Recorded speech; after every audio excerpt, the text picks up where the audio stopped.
Throughout history, there have been many tales of people that disappeared in search of riches. Legendary places filled with unimaginable wealth, such as the Lost Dutchman's Mine, which is allegedly located somewhere in Arizona's Superstition Mountains. Even more famous than that is the mythical city of El Dorado, a city said to be rich with gold. Many have traveled into the rainforests and mountains of South America in search of the legendary city. Many more have returned empty-handed, and some have not returned at all.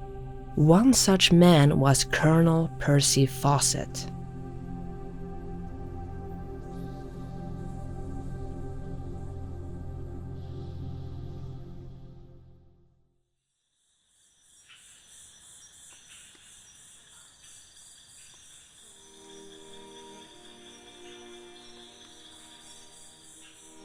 Percy Fawcett was born on the 18th of August 1867 in Torquay, Devon in England.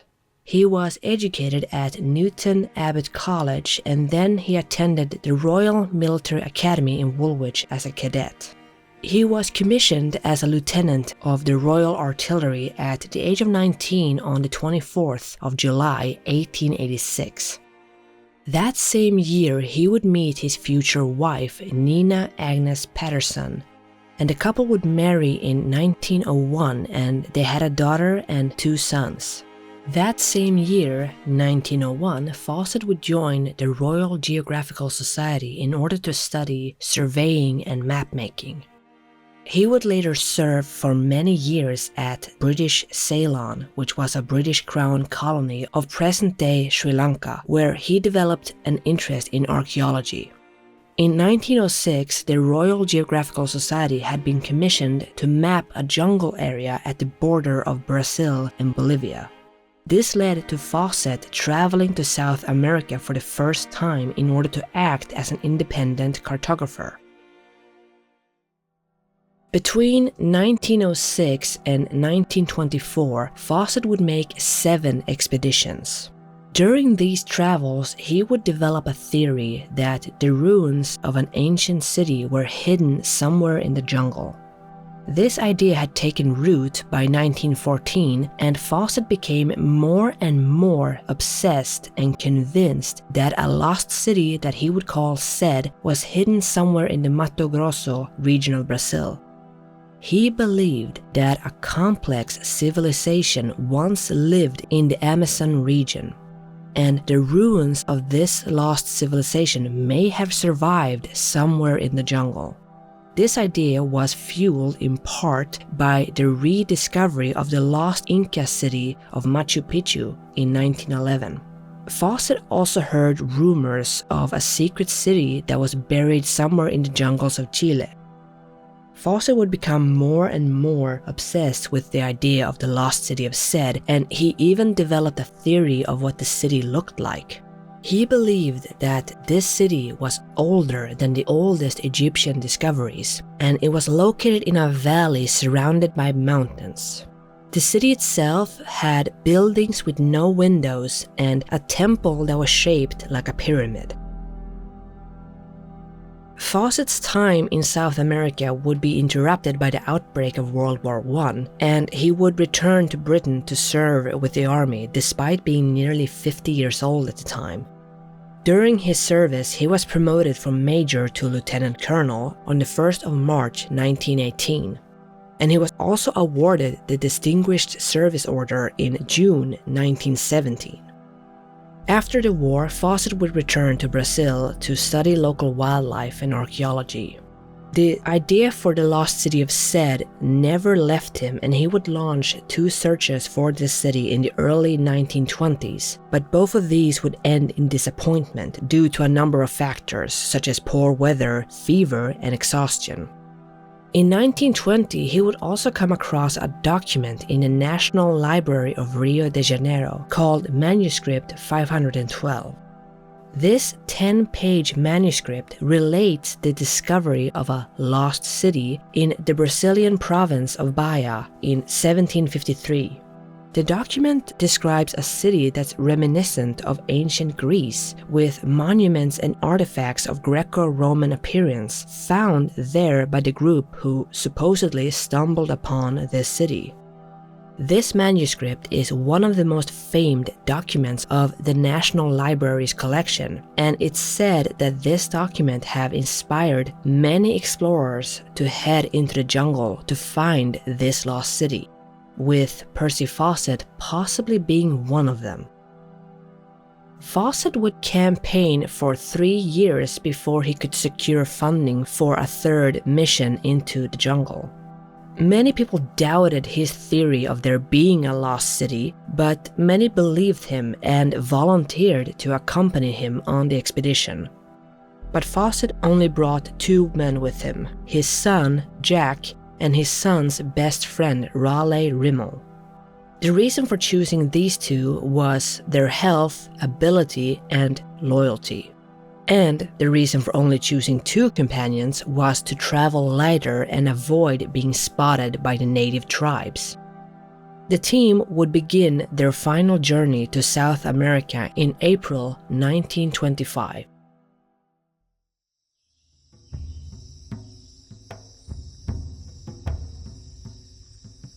The expedition departed on the 20th of April 1925. During the early weeks of the expedition, the biggest struggle that the team faced was insects, which had made sleep difficult and travel miserable.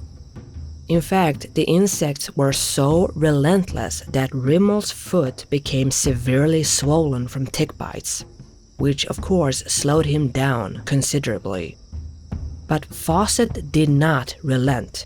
In fact, he kept a demanding pace, and at one point he got so far ahead of his companions that he was forced to camp alone for a night before the others could catch up. On May 29th, they had crossed the Upper Singu, a southeastern tributary river of the River Amazon, and they'd reached a camp that became known as Dead Horse Camp. This camp was where Fawcett had to call it quits during one of his earlier expeditions, and where he had been forced to shoot his horse, which is what gave the camp its name. The team then stopped and set up camp. Up until this point, they had been accompanied by 2 guides, but upon reaching Dead Horse Camp, the guides had been dismissed and sent back, as Fawcett and his team wanted to continue on their own. Fawcett would then write a letter to his wife where he wrote that he was ready to go into unexplored territory with only his 2 companions, Jack and Raleigh. The final letter that Fawcett wrote to his wife was about the hardships that he and his companions had faced. He would give his coordinates to where they were, and he even expressed some doubts that he had in Raleigh Rimmel and spoke of his plans for the near future. He concluded the letter in an optimistic tone and told his wife that she did not need to worry about them. This letter would be the last time anyone would hear anything from any of the men ever again. The expedition was planned to last around a year, so after 2 years had passed and no word from the men had arrived, many people had become very worried. In January 1927, close to 2 years after the last communication from Fawcett and his team, the Royal Geographical Society declared the men as lost. Soon after this, many would volunteer to try and find them, and rescue missions were launched. Some of the rescue missions had come back empty-handed, but many suffered the same fate as Fawcett was believed to have suffered. The very first expedition was launched in 1928 by the Royal Geographical Society's George Miller Diet. He would return convinced that the men were all dead, but he had no hard evidence, and he also hadn't found any bodies to back this up. In addition to the dangers of the jungle, the search for Fawcett and his team was made more difficult by a discrepancy in the coordinates that Fawcett had given for the camp. Either this was an error or Fawcett had intentionally given the wrong information to keep others from finding either him and his team or using his notes to find the lost city before he could.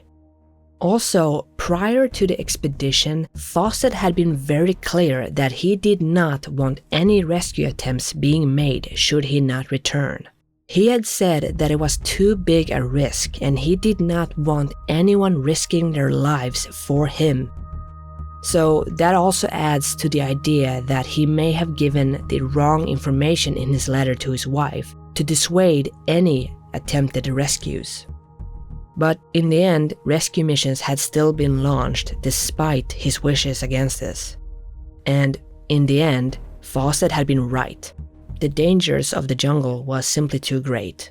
13 expeditions had been launched in an effort to find out what happened to the men, with more than 100 people either losing their lives or vanishing into the jungle themselves. Newspapers would begin speculating that the men were indeed dead, and witnesses or alleged witnesses would come forward with strange stories about where the men could be and what had happened to them.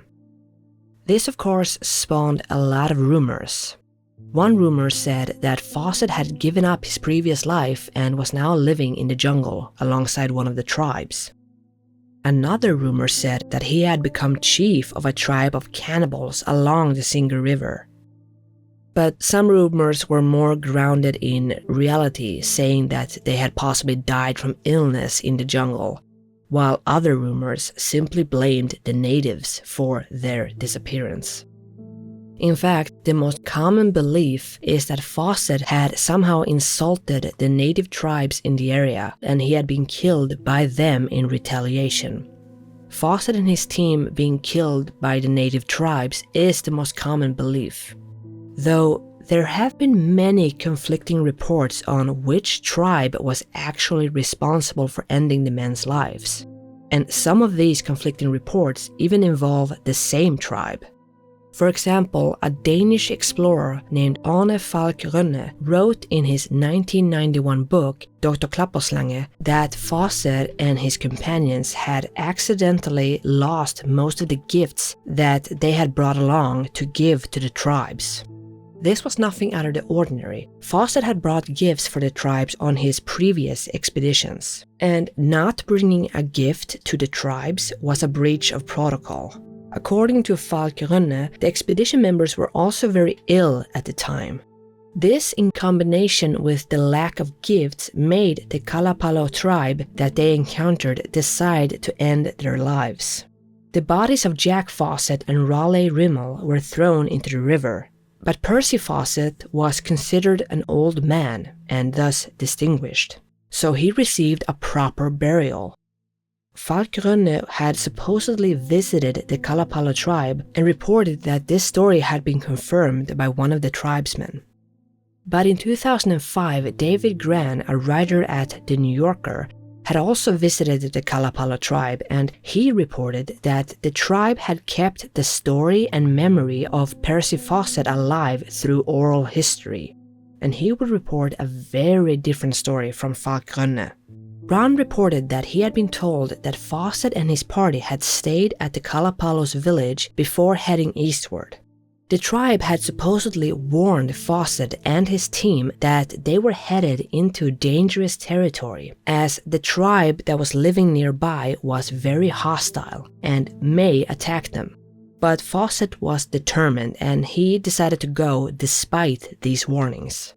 For several days after this, the tribe could see smoke from what they believed was Fawcett's campfire. But on the 5th day, the smoke would disappear.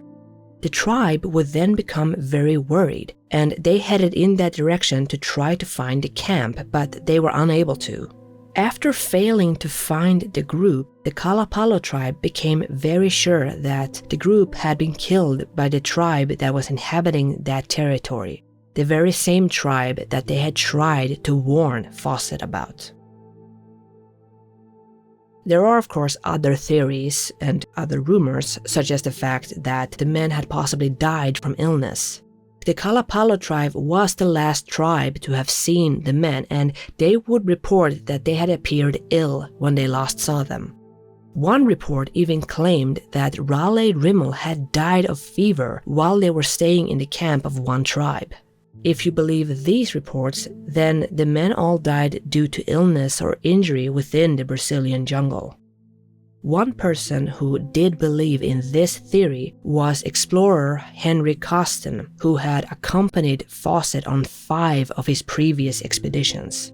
Costin did not think that Fawcett died at the hands of the natives. Rather, he believed that Fawcett had succumbed to either a lack of food or exhaustion, as according to Costin, Fawcett had often kept a good rapport with the natives, and the fact that Fawcett had been forced to abandon his previous expeditions due to fever and illness.